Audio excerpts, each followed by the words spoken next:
اللهم صل على محمد وعلى آل محمد كما صليت على إبراهيم وعلى آل إبراهيم إنك حميد مجيد. اللهم بارك على محمد وعلى آل محمد كما باركت على إبراهيم وعلى آل إبراهيم إنك حميد مجيد.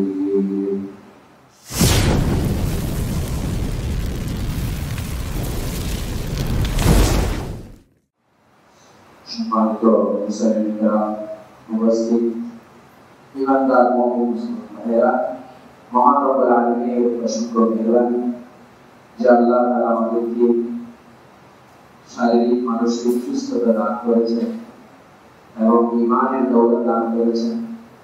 আজকে এই পবিত্র জুমায় ওই নামাজ নিয়ে হাজির হওয়ার তৌফিক দান করেছেন। এজন্য রব্বুল আলামিনের দরবারে শুকরিয়া আদায় করি, আলহামদুলিল্লাহ।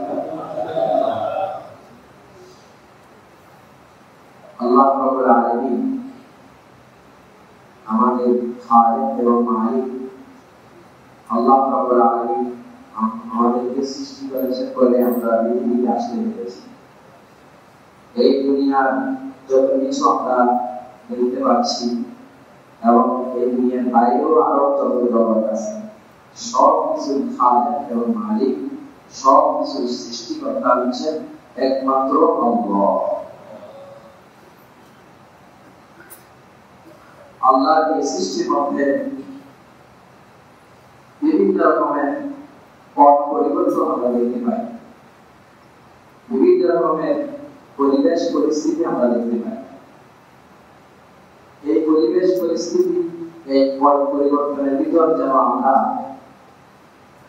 আমাদের আসল কর্তব্যের কথা যেন ভুলে না যাই, আমাদের আসল যে মালিক, সে মালিকের পরিচয়, সে মালিকের কথা যেন আমরা ভুলে না যাই। সেজন্য আল্লাহ রাব্বুল আলামিন আমি যে আয়াত পাঠ করেছি, সে আয়াতের মধ্যে আল্লাহ প্রত্যেকটি বান্দা, ইনসান এবং জিন্নাত, মানব এবং দানব সবাইকে আল্লাহ তাআলা একটা কথা তুলে ধরেছেন যে বান্দা পৃথিবীতে অনেক কিছু তুমি দেখতে পাবে, অনেক উত্থান পতন হবে, অনেক সহ্য তুমি দেখতে পাবে। তবে এই কথা মনে করো না যে এগুলোর পিছনে আমি একটা রব্বুল আলামিন আছি, এই কথা বলা ভুল হবে যে পৃথিবী একদিকে চলতেছে, একদিকে সবকিছুর পিছনে আল্লাহ রাব্বুল আলামিনের কুদরতের হাত আছে, সবকিছুর পিছনে আল্লাহ তাআলার অগাধ রহস্য এখানে রয়েছে। তো এই জন্য আমরা যেন সর্ব পরিস্থিতিতে আল্লাহকে যেন ভুলে না যাই, আল্লাহর কথা যেন ভুলে না যাই, আল্লাহর বিধিবিধান পালন করার ব্যাপারে যেন আমরা উদাসীন না হই। আল্লাহর পরিচয় যেখানে যাবেন আপনি আল্লাহর পরিচয় দেখতে পাবেন। আসমান, জমিন, চাঁদ, সূর্য সব কিছুর মধ্যে আল্লাহর পরিচয় আছে। আল্লাহ তাআলা বলেন, ইন্না ফি খালকিস সামাওয়াতি ওয়াল আরদি ওয়া ইখতিলাফিল লাইলি ওয়ান নাহার লাআয়াতিন লিউলিল আলবাব। নিশ্চয় আসমান এবং জমিনের সৃষ্টির মধ্যে ওয়াখতিলাফিল লাইলি ওয়ান নাহার, রাত দিনের পথ পরিবর্তনের মধ্যে অনেকগুলো নিদর্শন রয়েছে। লাআয়াত, হাজারো কোটি কোটি নিদর্শন রয়েছে তাদের জন্য, লিউলিল আলবাব, জ্ঞানীদের জন্য, বিবেকবান মানুষের জন্য, যাদের বিবেক আছে, যাদের জ্ঞান আছে, আকল আছে, বুদ্ধি আছে, তারা যদি একটু বুদ্ধি ব্যয় করে, একটু চিন্তা করে যে আসমান, এই জমিন, এই বিশাল এই পৃথিবী, এই সুন্দর এই বসুন্ধরা মালিককে, এগুলো কার পরিচালনায় চলছে, তাহলে সে বুঝতে পারবে এবং জানতে পারবে আমি রব্বুল আলামিন নিশ্চয় আছি। আল্লাহ রাব্বুল আলামিন সেই রকম ঈমান, সেই রকম বুঝ আমাদের সবাইকে দান করুন। এই পৃথিবীতে আল্লাহর সমস্ত নিয়ামত সে ভোগ করেছে, মালিকের সব কিছু ভোগ করার পর সে যদি মালিককে চিনতে না পায়, আর সে বড় বোকা হতে পারে। সে ক্ষমতার পাওয়ারে অনেক কিছু নিজেকে দেখায়, অনেক কিছু চিন্তা করে যে এই মানুষ আমার হাতে গোলাম। কিন্তু আল্লাহ বলেছে যে যখন তার দেহ থেকে যতক্ষণ পর্যন্ত রূহ আছে ততক্ষণ পর্যন্ত সে অনেক কিছু নিজেকে জাহির করে, প্রকাশ করে, কিন্তু যখন সে আমার সামনে আসবে সেদিন সে বুঝতে পারবে আর ক্ষমতা কতটুকু, আর আমি রব্বুল আলামিনের ক্ষমতা কতটুকু। আল্লাহ ক্ষমতার সামনে, আল্লাহ বড়াই বড়ত্বের সামনে কাউকে আমরা বড়, আল্লাহর সামনে আমরা তুলনা করতে পারি না। সেরকম শক্তি, সেরকম পাওয়ার, সেরকম কুদরতি আল্লাহ এই নিজাম, এগুলো সব কিছু আল্লাহর অস্তিত্বের প্রমাণ গ্রহণ করে। এটা কি খালকিস সামাওয়াত ওয়াল আরদ, আসমান, সাতটি আসমান, এক একটি আসমান কত বিশাল, এবং এক একটি আসমান এই জমিন থেকে যদি কেউ একটা আরবি দ্রুত ঘোড়া নিয়ে যদি সফর করে, অভিযান শুরু করে, তো তাকে প্রথম আসমান পর্যন্ত পৌঁছতে 500 বছর সময় লেগে যায়। এই আসমান যেটা আমরা দেখি, আসলে আমরা তো আসমান দেখি না, আমরা কিছু মেঘ মেলা দেখতেছি, আকাশ দেখতেছি। 500 বছরের রাস্তা, আবার দুই আসমানের মধ্যখানে 500 বছরের রাস্তা, এভাবে 7 আসমান। আবার একটি আসমানের মোটা মানে প্রস্থের মধ্যে একেবারে সেটিও আবার 500 বছরের রাস্তা। আল্লাহ যদি আমরা চিন্তা করি, আল্লাহ তাআলা জায়গায় জায়গায় আল্লাহর শক্তি প্রমাণ করেছেন, যেন কোনো বান্দা আল্লাহর সামনে নিজের শক্তি জাহির করতে না পারে। কেউ যেন নিজের শক্তি, নিজের বড় ক্ষমতা, সেই পাওয়ার, সুপার পাওয়ার, এটা যেন সে দাবি না করে, সেজন্য আল্লাহ তাআলা জায়গায় জায়গায় আল্লাহর কুদরতি নিশানের কথা বলেছেন। ইন্না ফি খালকিস সামাওয়াত, বান্দা তুমি ছোট্ট একটা ভৌগোলিক জায়গার মধ্যে তোমার ক্ষমতা, এটা নিয়ে তোমার কত আধুনিক, আর আমার এই যে 7টা আসমান, 7টা জমিন, এক একটি আসমান কোথা থেকে শুরু, কোথা থেকে শেষ, তোমার বিবেক বুদ্ধি সেখানে, তোমার ব্রেন ফেটে যাবে, তবু তুমি সেখানে বুঝতে পারবে না। আল্লাহ রাব্বুল আলামিন সেরকম কুদরতি শক্তির মালিক। ওয়াস-সামাওয়াতু ওয়াল আরদ, এবং জমিন, বৈজ্ঞানিকদের তথ্য মতে এই জমিনটাও 7টা। এটা কোরআন হাদিসের দ্বারাই প্রমাণিত। সেটা কি একসাথে এক সমান নাকি 7টা ভিন্ন ভিন্ন, এখানে বিভিন্ন মতামত আছে, কিন্তু আসল কথা হলো আসমান যেরকম 7টি, জমিনটাও যেরকম 7টা জমিন। এবার এই আসমান জমিনের ভিতরে কত মাখলুক আছে। আসমানের মধ্যে ফেরেশতা ছাড়া এবং আম্বিয়া কিরামের রূহ ছাড়া আর কেউ নাই সেখানে। আর এই জমিনের মধ্যে আল্লাহর কত হাজার সৃষ্টি, একটা বলা হয় 18,000 মাখলুক, এটা একেবারে কম, সর্বনিম্ন বলা হয়েছে, সর্বনিম্ন। হযরত মুকাদ্দিম রাহমাতুল্লাহ আলাইহি বলেন তাফসীর জগতে যে আল্লাহর সৃষ্টির মধ্যে 40,000, 18,000, 40,000। ইমাম গাজ্জালি রাহমাতুল্লাহ বলেন যে 80,000 আল্লাহর মাখলুক। এত মানে এক মাখলুক করে ইনসান, এক মাখলুক করে জিন্নাত, এক মাখলুক গরু, এক মাখলুক করে ছাগল, এবং ছাগলের মধ্যে কত কোটি কোটি, কত কোটি কোটি গরু, কত কোটি কোটি মানুষ, কত কোটি কোটি জিন্নাত, এই সব কিছুর ব্যবস্থাপনা করে যাচ্ছে এই একমাত্র আল্লাহ। ইন্না ফি খালকিস সামাওয়াতি ওয়াল আরদ ওয়া ইখতিলাফিল লাইলি ওয়ান নাহার, এই রাত দিন পরিবর্তন, দিন আসতেছে, রাত যাচ্ছে, রাতের পরে দিন, দিনের পরে রাত, এরকম কি হয়েছে যে মানে দিনটা একসাথে লম্বা হয়ে 24 ঘন্টা হয়ে গেছে। আল্লাহ হুকুম দিনকে যেভাবে হুকুম করতেছে, গরমের কালে দিন লম্বা, রাত ছোট হয়ে যাচ্ছে, শীতের সময় রাত বড় হয়ে যাচ্ছে, দিন ছোট হয়ে যাচ্ছে, এগুলো হচ্ছে রাত দিনের পরিবর্তন। এগুলো সব কিছু পিছনে ক্ষমতা আল্লাহ। আল্লাহর সৃষ্টি যেখানে যাবো আমরা আল্লাহর সৃষ্টি দেখতে পাই।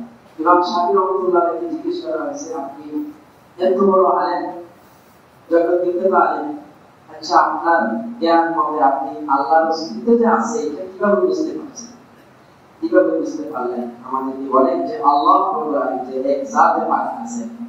বলে আমি গবেষণা করে দেখলাম যে একটা গাছের পাতা, ওই পাতা যদি মধু খায়, সেই মৌমাছি খায়, সেই মৌমাছির পেট থেকে মধু বের হচ্ছে। একই পাতা আবার খাইতেছে হরিণ, সে হরিণের পেট থেকে বিলন আমি নিষ্পাপ করবে।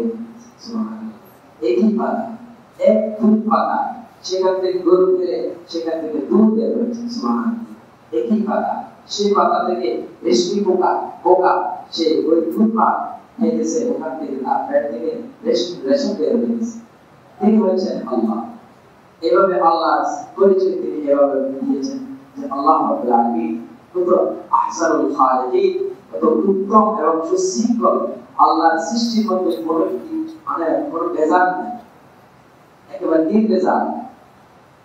আল্লাহ তাআলা সূরা মুলকের মধ্যে বলেছেন যে হে আমার বান্দা, তুমি আকাশের দিকে তাকাও, আকাশের দিকে তাকাও, সেখানে কোনো রেশম দেখতে পাবে না, কোনো ত্রুটি বিচ্যুতি দেখতে পাবে না। আল্লাহ রাব্বুল আলামিন সে জাতে পাক। আল্লাহ যত পরিচয় আমরা লাভ করব, তত আমাদের ঈমান বাড়বে, তত আমাদের অক্ষমতা দুর্বলতা প্রকাশ পাবে, আমাদের অহংকার মাটির সাথে মিশে যাবে। আজকে আমাদের অহংকার, ক্ষমতার গৌরব, নেতৃত্বের গৌরব, টাকা পয়সার গৌরব, কত কিছু অহংকার, এই অহংকারে আমাদের সমস্ত চিত্রগুলো এমন ভাবে বন্ধ করে দিয়েছে, চোখ দিয়ে আমি আল্লাহর জাতকে দেখতে পাই না, কান দিয়ে আল্লাহর কালাম শুনতে পাই না, বিবেক বুদ্ধি দিয়ে আল্লাহকে বুঝতে পারি না, আল্লাহর দিনকে বুঝার জন্য আমি রাজি না। কারণ চোখের দিক থেকে অহংকারের সমস্ত চিত্রগুলো আমার শরীরের, আমার হেদায়েত ঢোকার যতগুলো রাস্তা আছে, সমস্ত রাস্তাগুলো আমার অহংকার গৌরবের মাধ্যমে, আমার ক্ষমতার বস্তর, আমার টাকা পয়সার লোভ লালসা, এগুলো দিয়ে আমার হেদায়েতের যত চিত্র আছে সব কিছু বন্ধ করে দিয়েছে। এজন্য এই চিত্রগুলো যেন, এই সমস্ত গৌরব অহংকার, এই সমস্ত দুনিয়ার প্রতি লোভ লালসা, এইগুলি দ্বারা যেন আমাদের এই হেদায়েতের এই ঢোকার যে প্রবেশ পথ আছে, সে প্রবেশ পথগুলো যেন বন্ধ না হয়। এই জন্য কোরআন আমাদেরকে বারবার আমাদেরকে দাওয়াত দিচ্ছে যে আমার বান্দারা, 14.5 হাত এই বডি শরীরের মধ্যে, তোমার এই শরীরের মধ্যে আমি সারা পৃথিবীর সমস্ত নমুনা আমি রেখেছি, সমস্ত নমুনা পৃথিবীর এখানে রেখেছি। আমাদের ব্রেনের মধ্যে যে টিস্যু আছে, এই টিস্যুগুলো দীর্ঘ কত, বলতে সারা পৃথিবীকে যদি এই টিস্যুগুলো যদি এভাবে বেষ্টন করা হয়, তবু অনেকগুলো টিস্যু দীর্ঘ বাকি থাকবে। এরকম আল্লাহ সৃষ্টির নিদর্শন পুরো পৃথিবীর মধ্যে আপনার আমার রেখেছেন। আপনার শরীরের মধ্যে পাহাড়ের নিদর্শন আছে, আপনার শরীরের মধ্যে পানির নিদর্শন আছে, আপনার শরীরের মধ্যে বাতাসের নিদর্শন আছে, আপনার শরীরের মধ্যে আগুনের তাপের নিদর্শন আছে। তো এই আগুন শরীর থেকে বের হয়, জ্বর যেমন হয়, তখন আগুনের উত্তাপ শরীর থেকে ছড়িয়ে পড়ে। এই সব কিছু সারা পৃথিবীর সমস্ত নমুনা আল্লাহ তাআলা এজন্য বলেন ওয়াফি আনফুসিকুম আফালা তুবসিরুন। বান্দা, তুমি তোমার দেহের দিকে তাকাও, তোমার সারা দিন হাত বডির দিকে তাকাও, তুমি বুঝতে পারবে তোমার এই পুরো দেহের মধ্যে পুরো পৃথিবীর নমুনা আমি লুকিয়ে দিয়েছি। সুবহানাল্লাহ। কেন আমরা আল্লাহর সামনে চ্যালেঞ্জ করার জন্য সাহস করি? কেন আল্লাহ ক্ষমতা নিয়ে টানা হিসা করি? কেন আল্লাহ আল-কিবরু রিদাই, আল্লাহ রাসূল সাল্লাল্লাহু আলাইহি ওয়াসাল্লাম বলেছেন, অহংকার হচ্ছে আমার চাদর, অহংকার হচ্ছে আমার চাদর। যে আমার এই চাদর নিয়ে টানা হেসা করবে, আমি অবশ্যই তাকে দুনিয়াতে লাঞ্ছিত করব এবং আখিরাতে তাকে ধ্বংস করে ছাড়ব। আল্লাহর অহংকার, অহংকারের মালিক একমাত্র আল্লাহ। আল আযমাতু লিল্লাহ ওয়াল কিবরিয়াউ লিল্লাহ। আল্লাহর অহংকার, এই অহংকার একমাত্র আল্লাহ। অহংকার আর গৌরব করতে পারবেন একমাত্র আল্লাহ। আরে আমি কিভাবে অহংকার করতে পারি? আমি কিভাবে ক্ষমতার দাপট দেখাতে পারি? আমি তো একটা ফোটা থেকে আমার সৃষ্টি। আমি কিভাবে আল্লাহর সামনে, আল্লাহ দ্বীনের সামনে, ইসলামের সামনে, কোরআনের সামনে কিভাবে আমি দাঁড়াতে পারি? কিভাবে চ্যালেঞ্জ করতে পারি? এই জন্য আল্লাহর সৃষ্টি, আল্লাহর লড়াই বলতো। আল্লাহর এক ফেরেশতা আছেন জিবরিল আমিন। জিবরিল আমিনকে যদি আমরা একটু গবেষণা করে একটু চিন্তা করি, জিবরিল আমিনের পাওয়ার কত, লাহু সিত্তাতু মিআতি জানাহ, যে জিবরিল আমিনের 600টা ডানা আছে, 600টা পাখা আছে। একটা পাখা দিয়ে যদি জিবরিল আমিন আসমান জমিনের মধ্যে এভাবে নড়াচড়া করে, তো আসমান সাত জমিন মুহূর্তের মধ্যে চূর্ণ বিচূর্ণ হয়ে যায়। এক জিবরিল আমিনের একটা পাখা যদি এই খাবার থাকে 600 ডানার মতো পাওয়া, এক জিবরিল আমিনের এত পাওয়া, আরো কত কোটি কোটি দেশ আছে। আল্লাহ সৃষ্টি, আল্লাহ কুদরতি নিশান আমাদের বুঝতে হবে। আল্লাহ সমস্ত শক্তির মালিক, সমস্ত ক্ষমতার মালিক আল্লাহ। ইন্না ফি খালকিস সামাওয়াতি ওয়াল আরদি ওয়া ইখতিলাফিল লাইলি ওয়ান নাহার লাআয়াতিন লিউলিল আলবাব। yani মানুষের জন্য আল্লাহ তাআলা তো এই জ্ঞান দিয়েছেন আল্লাহকে চেনার জন্য, এই বিবেক বুদ্ধি দিয়েছেন আল্লাহকে বোঝার জন্য।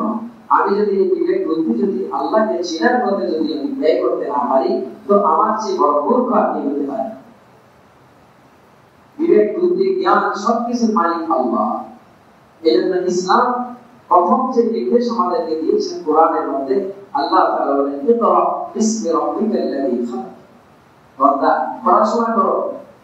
রাসূলুল্লাহ পাক সাল্লাল্লাহু আলাইহি ওয়াসাল্লাম দুনিয়াতে যখন আগমন করেছিলেন, সেই যুগকে বলা হয়েছিল জাহিলি যুগ, আইয়ামে জাহিলিয়া। জাহিলিয়াতের সেই যুগে কোনো ভালো কোনো বলতে কিছুই ছিল না, অন্ধকার আর অন্ধকার।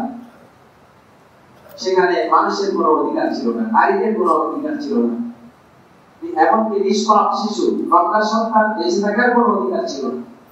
জাহিলি যুগ, সেই জাহিলি যুগের কুসংস্কার আবার আমাদের মাঝে ফিরে এসেছে। ওই জাহিলি যুগের মধ্যে এত কুসংস্কার, এত নাফরমানি, মারামারি। জাহিলি যুগের মানুষেরা কি মারামারি করত? একটা গ্রুপের মধ্যে এক পক্ষের ওট সামান্য পানি পান করছে। এই পানি পান করার কারণে এইটাকে কেন্দ্র করে শত শত বছর ধরে যুদ্ধ সেটা চালু ছিল, ১৭ বছর ধরে যুদ্ধ চলছিল। সেই যুদ্ধগুলো রাসূল পাক সাল্লাল্লাহু আলাইহি ওয়াসাল্লাম দুনিয়াতে এসে রাহমাতুল লিল আলামিন নিজেকে ঘোষণা করে এই সমস্ত যুদ্ধগুলোকে মিটিয়েছেন। এই পৃথিবীতে মানবতা, ইনসাফ, সাম্য সবকিছু তিনি প্রতিষ্ঠা করলেন। মানুষকে নতুন করে মানুষের মানুষত্বের স্বভাব দিয়েছেন এবং সবকিছুর মূল ছিল ইকরা, পড়ো, পড়াশোনা করো। ইকরা বিসমি রাব্বিকাল্লাযী খালাক, পড়াশোনা করো, জ্ঞান অর্জন করো, তোমার বিবেক বুদ্ধিকে লাগাও, খরচ করো। তুমি কোন পথে আছো? প্রত্যেক মানুষ প্রত্যেকে পড়াশোনা করার জন্য সবাইকে বলছেন না, রাসূল পাক সাল্লাল্লাহু আলাইহি ওয়াসাল্লামের মাধ্যমে প্রত্যেক মানুষকে বলছেন তুমি ইসলাম সম্পর্কে, দ্বীন সম্পর্কে জ্ঞান অর্জন করো। ইসলাম কোন পথে আমাদেরকে পরিচালিত করতে চায়, আমাদের কোরআন আমাদেরকে কোন পথে শাসন করতে চায়, কোরআনী শাসন নিজেকে ইকরা করো। এই পৃথিবীতে যদি ইনসাফ, সাম্য, মানবতা যদি প্রতিষ্ঠিত করতে চাও, তাহলে তোমাকে কোরআনের পথে, কোরআনের শিক্ষা তোমাকে পথ দেখাবে। কোরআনের শিক্ষা তোমাকে আলো দেবে।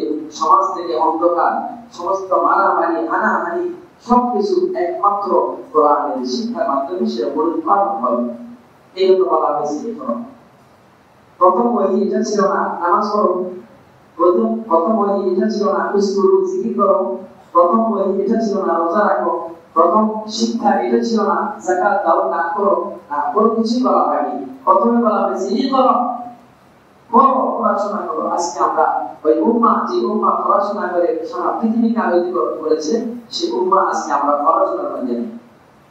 আজকে ইউরোপ, আমেরিকা পড়াশোনা করে এগিয়ে গেছে, তাদের নাই। কিন্তু আমরা মুসলিম জাতি, আমরা পড়াশোনা না করার কারণে আমরা পিছনে পড়েছি। আমরা আজকে তাদের গোলামি করে দিতে হয়েছে। তাদেরকে যদি তারা যদি আমাদের বলে উঠো, আমরা উঠতেছি, বসো, বসতেছি, কোনো কথা নেই। তারা যেভাবে রাষ্ট্র চালানোর জন্য গাইডলাইন দেয়, সেভাবে আমরা চালাইতেছি। তারা যেভাবে পরিবার, সমাজ ব্যবস্থা যেভাবে সাজাইছে, সেভাবে আমরা সাজাইতেছি। আমরা আমাদের ইসলামের সৌন্দর্য, কোরআনের সৌন্দর্য, নবী মুহাম্মদ রাসূলুল্লাহ সাল্লাল্লাহু আলাইহি ওয়াসাল্লাম কিভাবে রাষ্ট্র পরিচালনা করেছেন, কিভাবে সমাজ পরিচালনা করেছেন, পারিবারিক ব্যবস্থাকে কিভাবে সুসজ্জিত করেছেন, সে পড়াশোনা আমাদের নাই। আমরা অন্যের গোলাম হয়ে গেছি। এই জন্য আল্লাহ তাআলা বলেছেন ইয়া আইয়ুহাল্লাযীনা আমানু লা তাত্তাখিযুল ইয়াহুদা ওয়ান নাসারা আউলিয়া। হে ঈমানদারগণ, তোমরা ইহুদি খ্রিস্টানের পথে চলিও না, তাদেরকে বন্ধু বানিও না। এরা এক অপরের বন্ধু, এটা তোমাদের কখনো তোমাদের বন্ধু হতে পারে না। আল্লাহর এই বিধানটাকে আমরা বিশ্বাস করি, আল্লাহর কথাকে তো আমরা মানতে রাজি। এই জন্য ভাইরা, যে ইকরা, যে আমাদের পড়াশোনা লাগবে, দুনিয়ার লাইনেও আমাদের পড়াশোনা লাগবে, আখিরাতের লাইনেও আমাদের পড়াশোনা লাগবে। কিন্তু সব পড়াশোনার মূল হচ্ছে ইকরা বিসমি রাব্বিকাল্লাযী খালাক, যে এমন পড়া যে পড়ার সাথে আল্লাহর সাথে সম্পৃক্ত হবে, যে পড়ার ভিতরে আল্লাহ আছে, সে পড়া, সে শিক্ষা মানুষকে আলো দেখাবে, সে শিক্ষা মানুষকে ইনসাফের কথা বলবে, সে শিক্ষা মানুষকে মানবতার কথা বলবে। কিন্তু যে যে পড়ালেখার ভিতর যে জ্ঞানের মধ্যে আল্লাহ নাই, কোরআন নাই, রাসূল নাই, সে পড়ালেখা বাস্তবে মানুষকে সঠিক মানুষে পরিণত করতে পারে না, সে একটা হিংস্র মানব ধারণ হবে। কত মানুষ আছে এরকম পড়ালেখার মধ্যে অগাধ পাণ্ডিত্য অর্জন করেছে, কিন্তু তারা আল্লাহর পথে নাই, দ্বীনের পথে নাই। এরকম এই জন্য তাদের হাতে আজকে মানুষ নির্যাতিত, নিষ্পেষিত। এখন একজন মানুষ দাঁড়িয়ে আসছে, চুরি দিছে, দরবেশালী আবেদ আলীর মতো। এখন এই আবেদ আলী দরবেশালী, ওকে আমরা মনে করতেছি তো ওকে দাঁড়িয়ে রাখছে, চুরি রাখছে, নিশ্চয়ই তার কিন্তু ধর্মীয় জ্ঞান আছে। আসলে তো সেই এটা একটা ধান্দাবাজি, মানে ধর্ম ব্যবসা। মানে এখন আলেম আমাদেরকে বলা হয় ধর্ম ব্যবসায়ী। ওলামায়ে কেরাম কখনো ধর্ম নিয়ে ব্যবসা করেন না। ওলামায়ে কেরাম ওইটাই বলেন যেটা আল্লাহ এবং আল্লাহর রাসূল বলেন। এখানে ধর্ম ব্যবসা মানে আমি নিজের ভিতর কোনো ধর্ম করব না, আমার ভিতর কোনো মানবতা নেই, মানুষের প্রতি ভালোবাসা নাই, কিন্তু আমি মস্ত বড় একটা দরবেশালী সাজিয়ে মানুষের কোটি কোটি টাকা কি করতেছি, হাতিয়ে দিচ্ছি। এইটাকে বলা হয় ধর্ম ব্যবসা। কিন্তু আমরা উঠে বুঝি যেটা ওই বিভিন্ন চ্যানেল বা প্রতি চ্যানেলগুলো যেভাবে বলতেছে, যেভাবে গ্রাস দিয়েছে, সেভাবে তুই বললাম যে এই লোকটার ভিতর যদি আল্লাহর ভয় ভীতি থাকতো, আল্লাহ ভয় ভীতি, ইকরা বিসমি রাব্বিকা, সেই পড়াশোনা যদি আল্লাহর নামে হতো, এই পড়াশোনার ভিতর যদি কোরআন হাদিসের পড়াশোনা থাকতো, সে কখনো এরকম লেবাসে পোশাকে মানুষের কোটি কোটি টাকা হাতিয়ে দিত না। এই জন্য তার পড়াশোনা আছে, হ্যাঁ, অনেক পড়াশোনা আছে। পড়াশোনা না থাকলে সে এই পর্যায়ে কিভাবে পৌঁছে? কিন্তু ওই পড়াশোনা নাই যে পড়াশোনার কথা আল্লাহ তাআলা বলেছেন কোরআনের মধ্যে, ইকরা বিসমি রাব্বিকাল্লাযী খালাক। যে এমন রবের নামে তুমি পড়াশোনা করো, আল্লাযী খালাক, যিনি তোমাকে সৃষ্টি করেছেন, তোমাকে অস্তিত্ব দান করেছেন, তোমার রিজিকের ব্যবস্থা করেছেন, তোমার হায়াত মতের মালিক যিনি, তোমার ইজ্জত এবং সম্মানের মালিক যিনি, তোমার রিজিকের মালিক, তোমার ইজ্জত সম্মান দৌলত সবকিছুর মালিক যিনি, তাকেই তার নামে করো, তার কথাগুলো শুনো, তার কথাগুলো চর্চা করো। তাহলে ওই জাহিলি যুগের যে কুসংস্কারগুলো যেভাবে মুহাম্মদ রাসূলুল্লাহ সাল্লাল্লাহু আলাইহি ওয়াসাল্লাম আরবের ওই ভূমি থেকে উৎপাদন করেছেন, সেই পড়াশোনা যদি আমাদের ভিতরে আসে, তো ইনশাআল্লাহ এই বর্তমান নব্য জাহিলিয়াত যুগ, এটার ভিতরেও অন্ধকার দূর হবে, আলো আসবে, মানবতা আসবে, মানুষের ভিতরে মায়া মমতা বাড়বে। কিন্তু আজকে সে পড়াশোনা না থাকার কারণে, সে শিক্ষা, সে আদর্শ না থাকার কারণে একে অপরের প্রতি জুলুম, একে অপরের প্রতি অত্যাচার বিচার চালাইছে। এই জন্য আসুন আল্লাহকে চিনি, আল্লাহর শক্তিকে চিনি।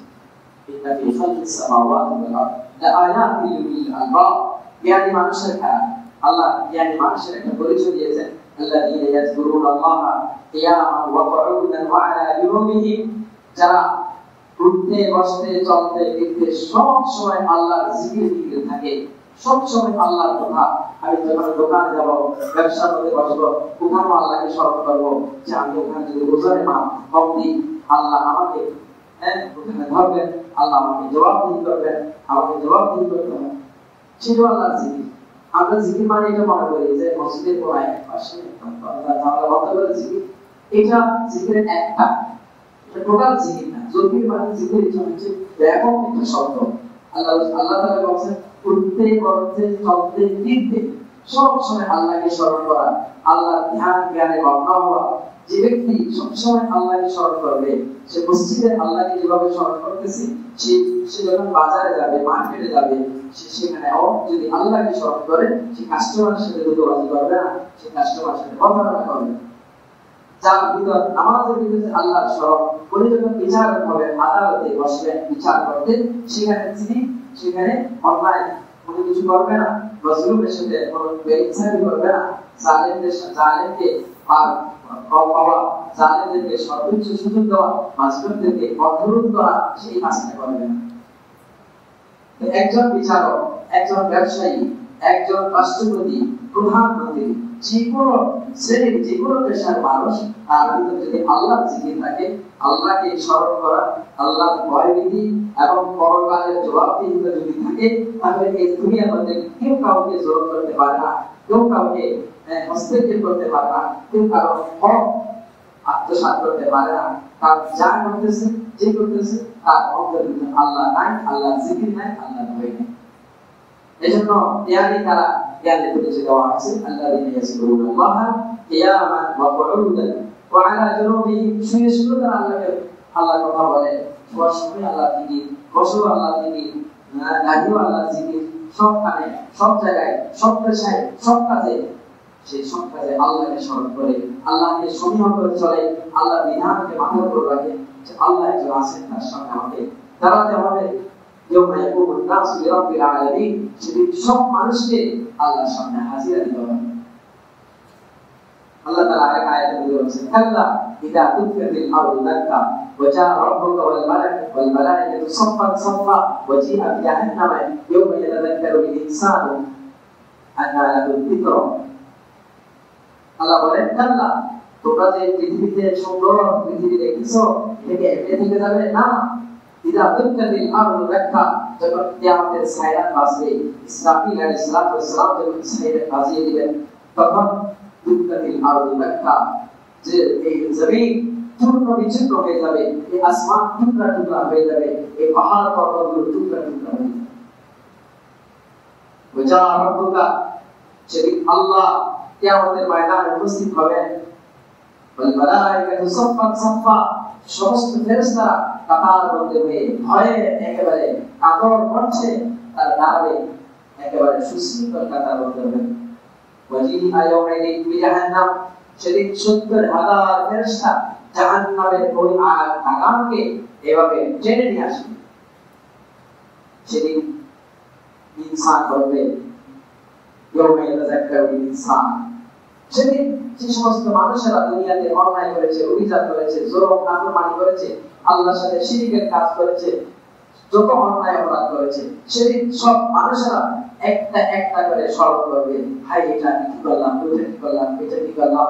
ওয়া আন্না লাহু যিকরা, আল্লাহ বলবেন, দুনিয়াতে আমি চিন্তা ভাবনা করার জন্য অনেক সুযোগ দিয়েছি, তোমাদের সামনে আলেম ওলামারা কোরআন হাদিস খুলে খুলে তোমাদের সামনে বলেছে, স্পষ্টভাবে বলেছে, বিশ্লেষণ করেছে, সেই তোমরা চিন্তা ভাবনা করো নাই। আজকে এখানে চিন্তা করে লাভটা কি হবে? ওয়া আন্না লাহু যিকরা, এখানে এসে আর চিন্তা করে কোনো লাভ হবে না। যা চিন্তা করার, যা বিবেক বুদ্ধি খাটার, সব কিছু আমি সুযোগ দিচ্ছি তোমাদেরকে।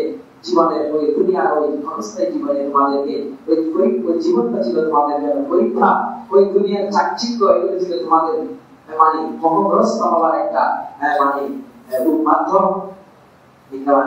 আর দুনিয়া মালাউনাতু ওয়া মালাউনাতু মা ফিহা, এই দুনিয়া এবং দুনিয়ার যা কিছু আছে সব কিছু অভিশপ্ত। এই দুনিয়ার কোনো অস্তিত্ব নাই, দুনিয়ার কোনো বাস্তবতা নাই।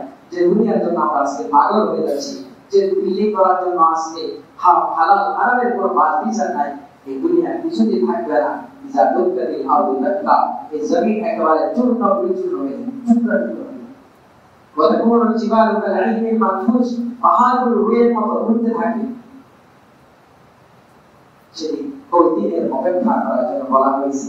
তো আন্না লাহু যিকরা, সেদিন কিয়ামতের দিন আর আফসোস করে কোনো কাজ হবে না, কিয়ামতের দিন অনুতপ্ত হলে কোনো কাজ হবে না। আজকে এটাই সময়, এটাই জীবন।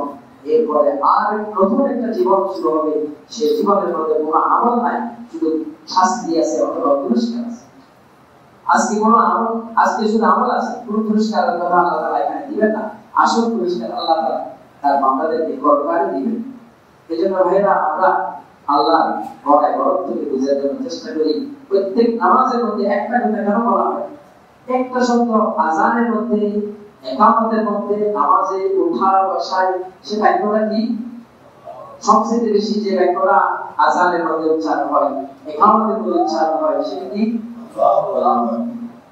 বান্দাকে আল্লাহ তাআলা ওয়ার্নিং দিচ্ছেন প্রতি 5 ওয়াক্ত নামাজের মাধ্যমে, আরে তুমি নিজেকে বড় মনে করতেছো, তোমার ক্ষমতাকে তুমি বড় মনে করতেছো। একবার চিন্তা করো, আমাকে বড় মনে করার জন্য আমি আমার মুয়াজ্জিন সাহেবকে লাগিয়ে দিয়েছি। মাইকের মধ্যে তোমাদের কান খুলে গেছে, আল্লাহু আকবার, আল্লাহু আকবার। বারবার এই কথা রিপিট করা হচ্ছে, আযানের মধ্যে রিপিট করা হচ্ছে, ইকামতের মধ্যে রিপিট করা হচ্ছে, প্রত্যেক নামাজের মধ্যে আল্লাহু আকবার, রুকুতে গেলেও আল্লাহু আকবার, সিজদায় গেলেও আল্লাহু আকবার, সিজদাতে উঠেও আল্লাহু আকবার, আবার সিজদায় আল্লাহু আকবার। বারবার এই কথা প্রশ্ন আসে না, একটু কেন বারবার বলা হয়েছে? একটা কথা একই বাক্য বারবার বলা হয়েছে যে আজকে এটাই আমাদের সমস্যা।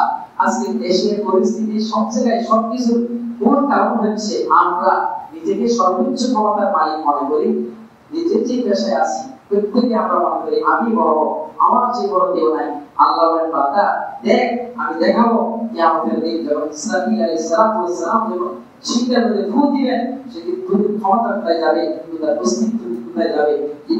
ইমানি বলগুলিও আল্লাহ বলেন কিয়ামতের দিন সমস্ত রাজা বাদশাহকে আমি একত্রিত করে আমি তাদেরকে একটা কথা জিজ্ঞেস করবো, ইমানি বলগুলিও হে ফিরআউন তুমি ক্ষমতা দেখিয়েছো, আজকে তোমার রাজত্ব কোথায়? হে হামান তোমার ক্ষমতা কোথায়? হে নামরুদ তোমার ক্ষমতা কোথায়? হে আবু জাহাল, আবু লাহাব, উতবা, শাইবা আর বর্তমান যুগের যত ফিরআউন এবং নমরুদ এবং আরুনের যত খালাতো ভাই আছে, তাতো ভাই আছে, সবাইকে একত্রিত করে আল্লাহ বলেন ইমানি বলগুলিও আজকে তোমাদের ক্ষমতা কোথায় দেখাও। তখন সমস্ত ফেরেশতারা এক বাক্যে বলবে লিল্লাহিল ওয়াহিদিল আহাদ, হে আল্লাহ আজকে তো একমাত্র তোমারই ক্ষমতা, তোমারই ক্ষমতা। এই ক্ষমতার কথা আল্লাহ তাআলা সূরা ফাতিহার মধ্যে বলেছেন মালিকি ইয়াউমিদ্দিন, আলহামদুলিল্লাহি রাব্বিল আলামিন, আর রহমানির রহিম, মালিকি ইয়াউমিদ্দিন, বিচার দিবসের মালিক, কিয়ামতের মালিক। দুনিয়াতে তো আল্লাহ তাআলা রাজা বাদশাহকে অনস্থায়ী একটা ক্ষমতা দিয়েছেন। এটা পরীক্ষা, এটা একটা পরীক্ষা। এটাকে বলে 100 বছর 200 বছর তার জন্য বরাদ্দ করেছেন এরকম কিছু না। এটা সামান্য পরীক্ষা। আল্লাহ তাআলা এই পরীক্ষার মধ্যে তাদেরকে ফেলিয়েছেন। তারা এই ক্ষমতাকে সঠিক কাজে ব্যবহার করতেছে নাকি অসৎ পথে ব্যবহার করতেছে, এটা একটা পরীক্ষা। কিন্তু আসল ক্ষমতার মালিক কে? আল্লাহ। আপনি সূরা ফাতিহাতে এই আকীদার বিশ্বাস যদি না রাখেন তো আপনার সূরা ফাতিহা নামাজ পড়লেও আপনার নামাজ তো পরিপূর্ণ হবে না। কারণ আপনার কথার সাথে আপনার বিশ্বাসের মিল নাই, আপনার চিন্তা ভাবনার সাথে আপনার বিশ্বাসের মিল নাই।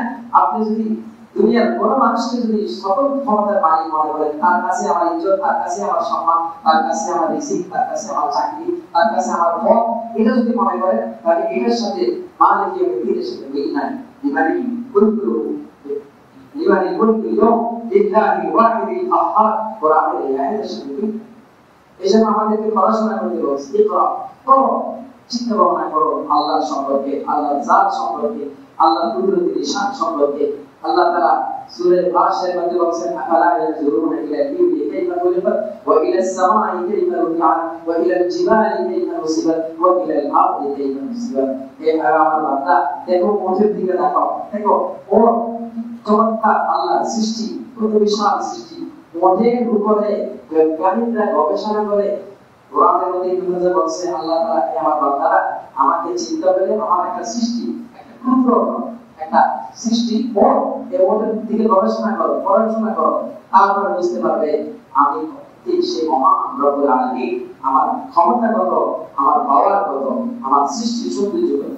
ওয়া ইলা সামাই কাইফা রুফি'াত, আসমানের দিকে তাকাও যে আসমানকে কিভাবে আমি কোন পিলার স্যার এই মসজিদ ছোট্ট একটা মসজিদের মধ্যে কতগুলো পিলার, আমাদের মসজিদের নাম অনেক বড় পিলার মসজিদ, এত পিলার, কতগুলো পিলারের অভাব নেই মাশাআল্লাহ। ইনশাআল্লাহ এটা হয়ে যাবে, আল্লাহ তাআলার পক্ষ থেকে ব্যবস্থা হয়ে যাবে ইনশাআল্লাহ। এমন এক মসজিদ হবে শুধু একটা পিলার থাকবে, এক তাওহীদের এক পিলার, সেই তাওহীদের এক পিলারে যথেষ্ট আলহামদুলিল্লাহ। তো সৌদি আরবের মধ্যে রিয়াদের মধ্যে এমন একটি মসজিদ আছে, একটা পিলারের উপর পুরো মসজিদ আছে, অর্থাৎ এটা বলছেন আল্লাহ এক পিলার হয়ে গেছে। সুবহানাল্লাহ, লা ইলাহা ইল্লাল্লাহ।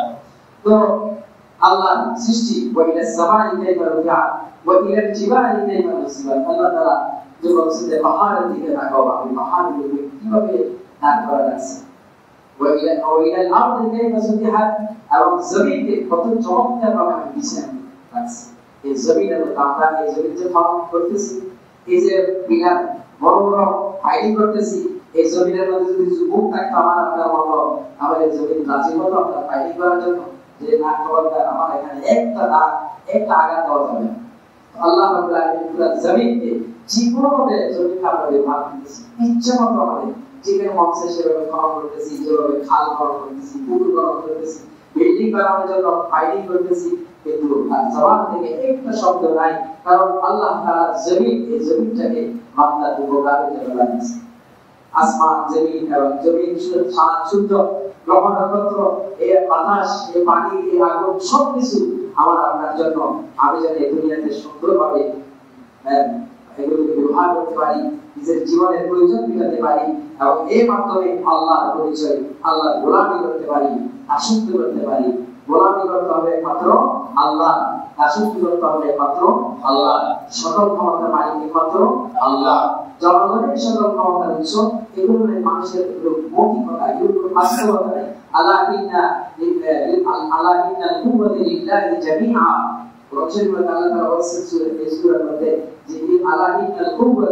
সমস্ত ক্ষমতার মালিক একমাত্র আল্লাহ। এটাকে আমাদের রাখতে হবে। এইটার উপর যদি আমাদের ঈমানের মধ্যে যদি গভীর দেখা যায়, আমরা কি আমাদের ঈমান পেয়ে যাব।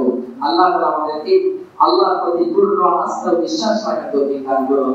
আল্লাহ তাআলা আমাদেরকে আল্লাহর জাত এবং সিফাতকে ভালোভাবে বুঝা এবং সেভাবে আল্লাহকে মানার সেই যোগ্যতা, সেই তৌফিক আমাদের সবাইকে, ছোট বড়, নারী পুরুষ, সমস্ত মুসলমানদেরকে আমাদেরকে দান করুন। আমিন ওয়া আখিরু দাওয়ানা আলহামদুলিল্লাহি রাব্বিল আলামিন। ওয়া সাল্লাল্লাহু